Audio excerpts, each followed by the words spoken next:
Deutéronome, chapitre 28 à partir du verset 58 jusqu'au chapitre 30.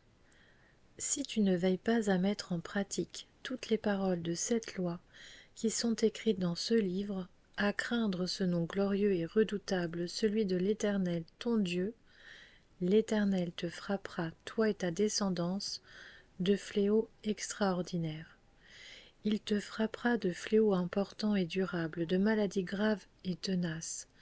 Il amènera sur toi toutes les maladies d'Égypte devant lesquelles tu tremblais, et elles s'attacheront à toi. Et même, l'Éternel fera venir sur toi jusqu'à ce que tu sois détruit toutes sortes de maladies et de fléaux qui ne sont pas mentionnés dans le livre de cette loi.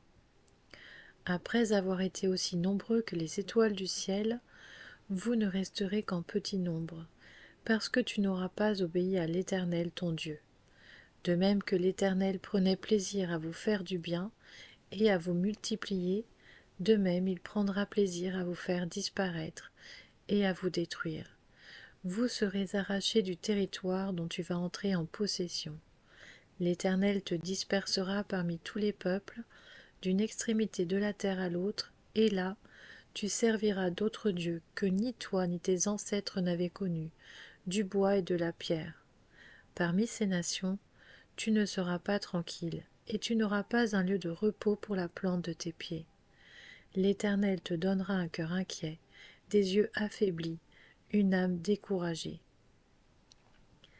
Ta vie sera comme suspendue à un fil devant toi. Tu trembleras la nuit, et le jour, tu n'auras pas confiance dans l'existence.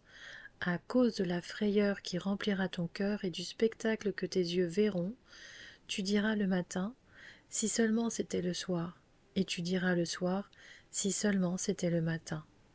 L'Éternel te ramènera par bateau en Égypte, par le chemin dont je t'avais dit, tu ne le reverras plus. Là, vous vous vendrez vous-même à vos ennemis comme esclaves et servantes, et il n'y aura personne pour vous acheter. Deutéronome, chapitre 29. Voici les paroles de l'alliance que l'Éternel ordonna à Moïse, de conclure avec les Israélites dans le pays de Moab, en plus de l'alliance qu'il avait conclue avec eux à Horeb. Moïse convoqua tous les Israélites et leur dit, « Vous avez vu tout ce que l'Éternel a fait sous vos yeux en Égypte au Pharaon, à tous ses serviteurs et à tout son pays. Les grandes épreuves que vous avez vues de vos yeux, ces miracles et ces grands prodiges. Mais jusqu'à aujourd'hui, l'Éternel ne vous a pas donné un cœur pour comprendre, des yeux pour voir, des oreilles pour entendre. Je vous ai conduit pendant 40 ans dans le désert. Vos vêtements ne se sont pas usés sur vous, et vos sandales ne se sont pas usées à vos pieds.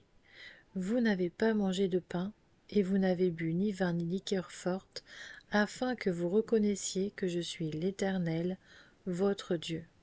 Vous êtes arrivés ici.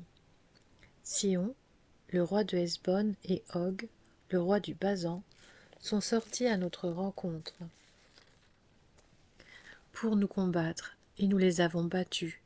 Nous avons pris leur pays, et nous l'avons donné en propriété aux Rubénites, aux Gadites et à la moitié de la tribu des Manassites.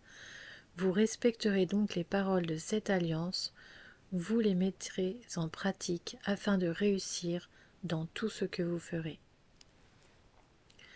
Vous allez tous vous présenter aujourd'hui devant l'Éternel votre Dieu, vos chefs de tribu, vos anciens, vos officiers, tous les hommes d'Israël, vos enfants, vos femmes, ainsi que l'étranger qui est au milieu de ton camp, depuis celui qui coupe ton bois jusqu'à celui qui puise ton eau.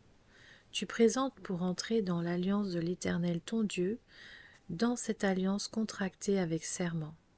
L'Éternel ton Dieu l'a conclue aujourd'hui avec toi, afin de faire aujourd'hui de toi son peuple et d'être lui-même ton Dieu, comme il te l'a dit et comme il l'a juré à tes ancêtres Abraham, Isaac et Jacob. Ce n'est pas avec vous seuls que je conclus cette alliance contractée avec serment, mais c'est avec ceux qui sont ici parmi vous, présents aujourd'hui devant l'Éternel notre Dieu, et avec ceux qui ne sont pas ici parmi nous aujourd'hui. Oui, Vous savez de quelle manière nous avons habité en Égypte, et comment nous sommes passés au milieu des nations que vous avez traversées. Vous avez vu leur monstruosité et leurs idoles, le bois et la pierre, l'argent et l'or qui sont chez elles. Qu'il n'y ait parmi vous ni homme, ni femme, ni clan, ni tribu, dont le cœur se détourne aujourd'hui de l'Éternel, notre Dieu, pour aller servir les dieux de ces nations-là. Qu'il n'y ait pas parmi vous de racines qui produisent du poison et de l'absinthe. Que personne, après avoir entendu les paroles de cette alliance contractée avec serment, ne se félicite dans son cœur en disant « Je jouirai de la paix, même si je persévère dans les penchants de mon cœur pour ajouter l'ivresse à la soif. » L'Éternel ne voudra pas lui pardonner. Au contraire, la colère et la jalousie de l'Éternel s'enflammeront alors contre cet homme. Toutes les malédictions écrites dans ce livre reposeront sur lui, et l'Éternel effacera son nom de dessous le ciel.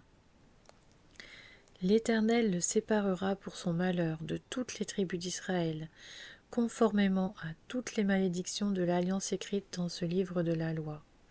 La génération à venir, vos enfants qui naîtront après vous, et l'étranger qui viendra d'un pays lointain, verront les fléaux et les maladies dont l'Éternel aura frappé ce pays. Ils verront tout le pays brûlé par le soufre et le sel, sans aucune semence, ni produit, ni herbe qui pousse, comme lors de la catastrophe qui a frappé Sodome, Gomorrhe, Adma et Tséboïm. Ces villes que l'Éternel a détruites dans sa colère et sa fureur, et ils diront avec toutes les nations, « Pourquoi l'Éternel a-t-il traité ce pays ainsi? Pourquoi cette ardente, cette grande colère ?» On répondra, « C'est parce qu'ils ont abandonné l'alliance contractée avec eux par l'Éternel, le Dieu de leurs ancêtres, lorsqu'il les a fait sortir d'Égypte. C'est parce qu'ils sont allés servir d'autres dieux et se prosterner devant eux, des dieux qu'ils ne connaissaient pas et que l'Éternel ne leur avait pas attribués. Alors la colère de l'Éternel s'est enflammée contre ce pays, et il a fait venir sur lui toutes les malédictions écrites dans ce livre. L'Éternel les a arrachés de leur pays avec colère, avec fureur, avec une grande indignation, et il les a jetés dans un autre pays, comme on le voit aujourd'hui. Les choses cachées sont pour l'Éternel notre Dieu, les choses révélées sont pour nous et nos enfants, à toujours, afin que nous mettions en pratique toutes les paroles de cette loi. Deutéronome, chapitre 30.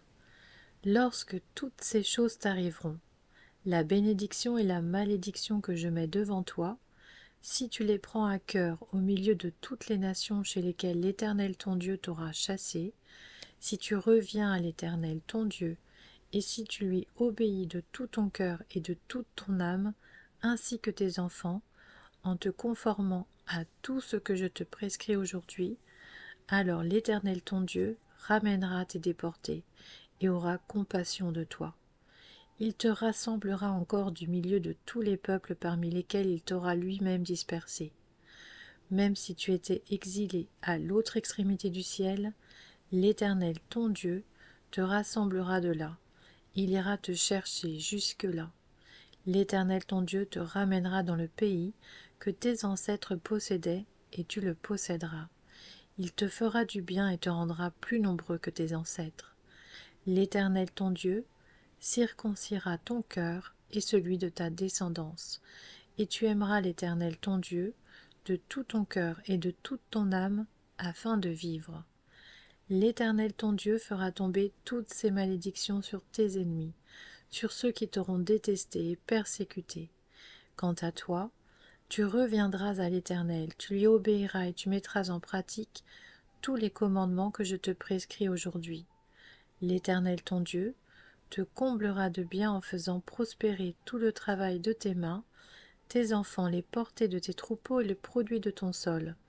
En effet, l'Éternel prendra de nouveaux plaisirs à ton bonheur, tout comme il prenait plaisir à celui de tes ancêtres, lorsque tu obéiras à l'Éternel ton Dieu, en respectant ses commandements et ses prescriptions, écrits dans ce livre de la loi, lorsque tu reviendras à l'Éternel ton Dieu de tout ton cœur et de toute ton âme.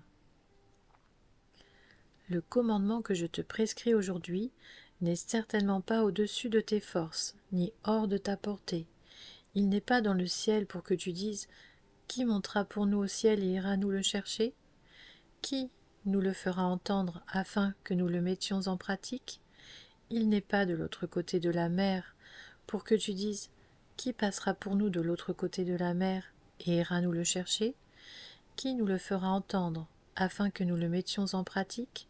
C'est une parole contraire qui est tout près de toi, dans ta bouche et dans ton cœur, afin que tu la mettes en pratique. Regarde, je mets aujourd'hui devant toi la vie et le bien, ou la mort et le mal. En effet, je te prescris aujourd'hui d'aimer l'Éternel ton Dieu, de marcher dans ses voies et de respecter ses commandements, ses prescriptions et ses règles, afin de vivre et de te multiplier, afin que l'Éternel ton Dieu te bénisse dans le pays dont tu vas entrer en possession. Mais si ton cœur se détourne de lui, si tu ne lui obéis pas, et si tu te laisses entraîner à te prosterner devant d'autres dieux et à le servir, je vous déclare aujourd'hui que vous périrez. Vous ne vivrez pas longtemps sur le territoire dont vous allez prendre possession, une fois le Jourdain passé. J'en prends aujourd'hui à témoin contre vous le ciel et la terre. J'ai mis devant toi la vie et la mort, la bénédiction et la malédiction. Choisis la vie, afin de vivre, toi et ta descendance, en aimant l'Éternel ton Dieu,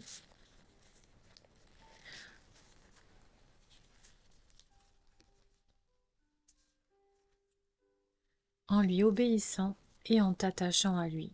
Oui, c'est de lui que dépendent ta vie et sa durée, et c'est ainsi que tu pourras rester dans le pays que l'Éternel a juré de donner à tes ancêtres, Abraham, Isaac et Jacob.